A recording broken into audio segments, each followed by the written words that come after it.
সবাইকে hello and welcome back to our channel. আশা করি সবাই ভালো আছো, সুস্থ আছো। তো দেখো, আজকে তোমাদের সামনে জানাবো যে তোমাদের কত র্যাঙ্ক করলে তোমরা একটা সেফ জোনে আছো ডিসেন্ট্রালাইজ কাউন্সিলিংয়ের জন্য। তো আজকে সেটা নিয়ে টোটাল ডিসকাশন করবো। তো ভিডিওটা এন্ড পর্যন্ত দেখো এবং স্কিপ করো না, যাতে তোমাদের যে টপিকটা মিস হয়ে যাবে সেটাতে বলে তোমাদের বুঝতে প্রবলেম হবে, পরবর্তীকালে আবার সেই ভিডিওটা রিপিট করতে হবে। ওটার জন্য বলবো ভিডিওটা প্রথম থেকে শেষ পর্যন্ত দেখো। তো দেখো, ডিসেন্ট্রালাইজ কাউন্সিলিংটা আমাদেরকে কী জানতে হবে। ডিসেন্ট্রালাইজ কাউন্সিলিংটা হচ্ছে আমাদের একটা আনঅফিসিয়াল রাউন্ড, যেটা আমাদের কন্ট্যাক্ট করে প্রত্যেকটা কলেজ। তো সেটাতে আমাদের কী সুবিধা বা কী অসুবিধা আছে দেখো। এটা যেহেতু একটা অফিসিয়াল রাউন্ডে কোন কলেজে কোনো ভ্যাকেন্সি থাকলে সেখানে তোমাকে বলে নিজে গিয়ে ভেরিফিকেশন করাতে হবে। সেখানে যদি তুমি দেখো যে আমার ওই কলেজে যে এতগুলো সিট ফাঁকা ছিল, আমি সময় মতো যেতে পারিনি, তাহলে তোমার সিট ক্যান্সেল হয়ে যাবে বা অন্য কেউ নিয়ে নেবে, বা এরকম হতে পারে যে তোমারটা কেউ নেবে না, তোমার সিট মানে তোমার, এরকম কোনো ব্যাপার নেই। ডিসেন্ট্রালাইজ কাউন্সিলিংয়ে তুমি না গেলে আরেকজনের সিট, আরেকজন না গেলে তার একজনের সিট, এটাতে কোনো কারোর বাধ্যবাধকতা নেই। তো এটাই বলবো যে ডিসেন্ট্রালাইজ কাউন্সিলিংয়ে যেতে গেলে তোমাদেরকে মোটামুটি সময় মতো যেদিন যে কলেজে ডিসেন্ট্রালাইজ হবে তোমাদেরকে টাইমের আগে যেতে হবে এবং সেভাবে কাউন্সিলিং করাতে হবে। এবং আমরা যে বলবো যে আজকের জিনিসটা তো আছে ডিসেন্ট্রালাইজ কাউন্সিলিংয়ে কত র্যাঙ্ক পর্যন্ত করলে আমাদের আজকে সেফ জোনে আসতে পারবো। তো দেখো, আমাদের সেফ জোনে আসতে গেলে মোটামুটি ধরে নাও যাদের র্যাঙ্ক যে কোনো কাস্টই হোক না কেন 10,000-এর মধ্যে আছে, 10,000-এর মধ্যে, তারা বলতে পারে একটা সেফ জোনে আছো। কারণ ডিসেন্ট্রালাইজের কাউন্সিলিংয়ে কে যার যত র্যাঙ্ক কম থাকে, 3,000 2,000 র্যাঙ্ক থাকে, ধরো 10,000 র্যাঙ্ক আর 3,000 র্যাঙ্কের মধ্যে ডিফারেন্সটা ওখানে বোঝা যাবে।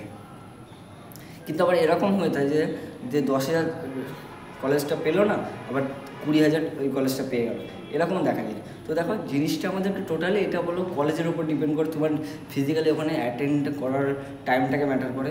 তো এইসব জিনিসগুলো আছে। তো সেটার জন্য বলবো যে টাইমের আগে সবসময় ফিজিক্যাল ভেরিফিকেশান যাও, প্রত্যেকটা ডকুমেন্টস, তোমার যেসব ডকুমেন্টস লাগবে সেগুলো নিয়ে তোমরা যাও। এবং এরকম থাকে না যে আমার এই ডকুমেন্টসটা আমাদের এখানে নেই, তো সেটা হচ্ছে মেন আমাদের ফ্যাক্টর।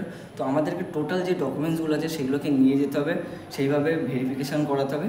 এবং সময়ের মতো গিয়ে যখন আমরা ভেরিফিকেশানটা করাবো তখন হচ্ছে কী হবে, সেই ধরো তোমাদেরকে একটা পিডিএফ দিল, সেই পিডিএফটাকে তোমরা A4 পেজে ডাউনলোড করলে সেখানে যে ফরম্যাটটা সেখানে তোমরা সিগনেচার করে সব কিছু দিলে, দেওয়ার পরে তোমাদের কী হয়েছে, কলেজের যে ডেটটা দেওয়া হবে সেই ডেটেকে তোমরা দিলে তোমার র্যাঙ্ক সব কিছু দিয়ে, তারপর ওরা সেগুলো সাবমিট করলো।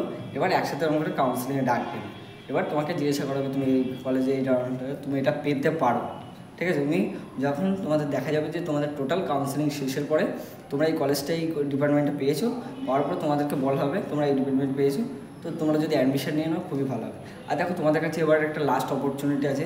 তো আমি এর পরের ভিডিওতে প্রত্যেকটা কলেজে বলে দেবো কতগুলো সিট ফাঁকা আছে।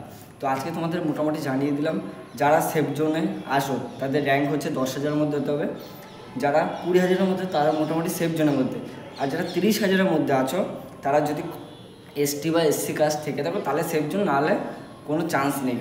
আর এবারটা প্রচুর সিট ভ্যাকেন্সি আছে, আমি কালকে ভিডিওতে পুরোটা জানিয়ে দেবো।